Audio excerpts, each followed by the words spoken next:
我的房子呢，终于是卖了啊，价格真的是难以接受啊，真的是几经周折，好不容易把这个房子给卖了，现在呢，感觉呢心都在滴血啊，真的是太难受了。我之前呢有一套老房子一直在卖嘛，挂出来大概有1年多的一个时间了，从去年开始都已经挂出来了。最开始我挂的时候呢，我想着我这套虽然是老房子，但是呢毕竟是个学区房，而且呢地理位置特别的优越，位于市中心嘛，所以说我最开始呢在网上包括跟中介的一个报价呢都是140万。但是呢，在这个1年多的一个时间里，就是去年1年多的时间里，我的报价呢真的是一降再降。可是看房的人呢，就是有兴趣买这个房子的人真的是寥寥无几啊。最后呢，这个房子的一个成交价真的是远远低于我的一个心理预期，可以说呢，真的是最后的一个房价真的是惨不忍睹啊。我也非常知道现在的一个楼市房地产的一个情况都非常不景气嘛，包括开发商开的那些新楼盘，很多房子都卖不出去，都成为了一个库存都在降价嘛，然后再降房贷，再降利率什么的，一降再降，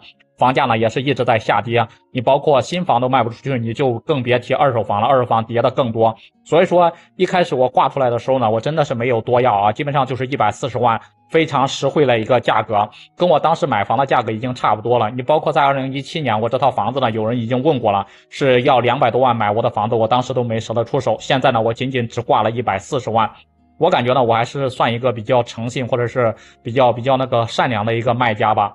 但是呢，我挂出来之后呢，就是去年那段时间挂出来的前2、3个月吧，看房的人真的是实在太少了，几乎就没有什么看房的啊。1、2个月呢，中介呢才会带来1、2组来看房的一个人，看了之后呢，也不给什么出价，也没有什么诚意啊。不是嫌这个房子房龄太老了，就是嫌这个房子没有什么电梯，以后呢上下楼不方便。总之呢，就是找各种各样的一个缺点啊，各种各样的一个不满。最终目的也无非就是想让我主动降价嘛，而且是那种大幅度的一个降价嘛。后来呢，整个我看房价跌的太厉害了，包括小区很多业主也都卖这个房子嘛，挂牌量呢是越来越多，小区很多业主都在卖嘛，包括这个挂牌的价格也是越来越低，我呢也只能随行就市啊，我把我那个整个的报价呢从140万，然后调到后面的135万，再调到125万，再调到120万、115万，可以说呀，整个的房价真的是一路在下跌，一路在调啊。就是随着我这个报价是逐渐的降低嘛，来看房的人真的是多了起来啊，也有不少呢是真的是看上这套老房子，而且还要想讨价还价的。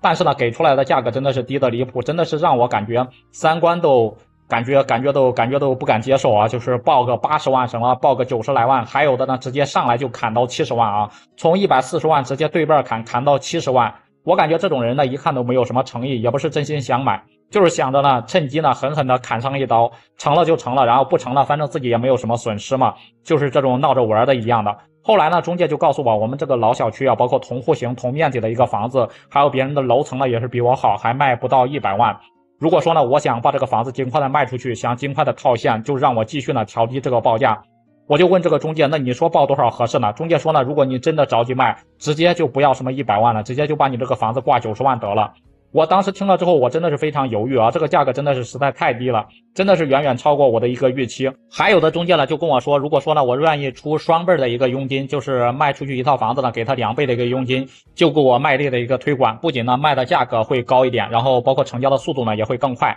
我心想这都是什么事情啊？这不是趁火打劫吗？不能惯他们中介这个臭毛病。然后呢，就一口把他给回绝了，然后也把他的微信给拉黑了啊！我不想跟这种人做买卖。然后呢，就在年前，家里面突然出了点急事嘛，就是着急用钱，非常急着用钱，也跟七大姑八大姨亲戚借过来借过去，朋友也都没有借到什么钱，我就狠狠心咬牙，直接呢把这个房子呢是降了20万，然后报价95万。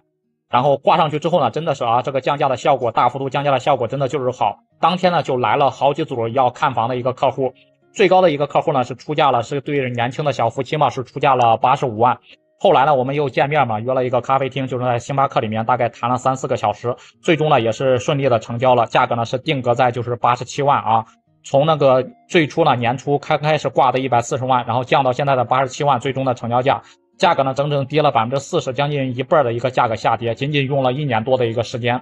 我感觉现在我的心呢真的是在滴血啊，真的是亏大发了。所以说呢，现在呢，如果大家说不着急用钱的话呀，还是暂时不要想着卖房子了。现在市场上面的二手房实在是太多了，根本就卖不上价去啊！现在完完全全就是那个买房的市场。建议大家呢可以先等一等。最近你像这几年国家都出台了强有力的一个楼市的一个刺激政策，说不定呢过2年。房价呢就会触底反弹，有没有可能会像2017年，是不是就能吃一波这个的红利啊？不知道大家对此是怎么看的？大家这几年有没有卖房的一个打算？大家觉得我这个房子是卖亏了还是值了？也欢迎在评论区里面留言讨论。